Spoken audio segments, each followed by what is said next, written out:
En évoquant les détracteurs et les critiques, pourquoi certains disent que tu aurais dû avoir plus de délicatesse dans ta communication envers la communauté afro? Il n'y J'ai a vu pas ça notamment sur TikTok.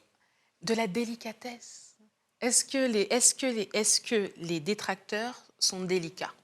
Non. Est-ce que les gens réfléchissent avant de poster, avant de parler?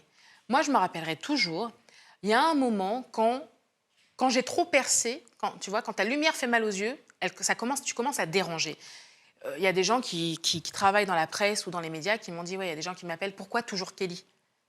C'est pas de ma faute, en fait. Tu vois ce que je veux dire?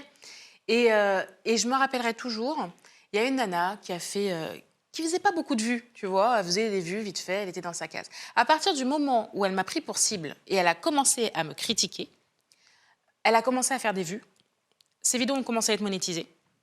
Du coup, elle lâchait plus le sujet. Elle lâchait plus le sujet.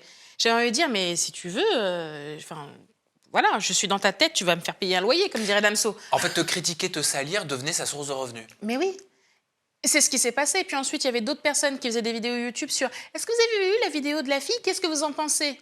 Est-ce qu'elle a trahi sa communauté? Et donc, du coup, eux aussi, ils sortaient du bois. Enfin, ils avaient un peu de lumière sur eux.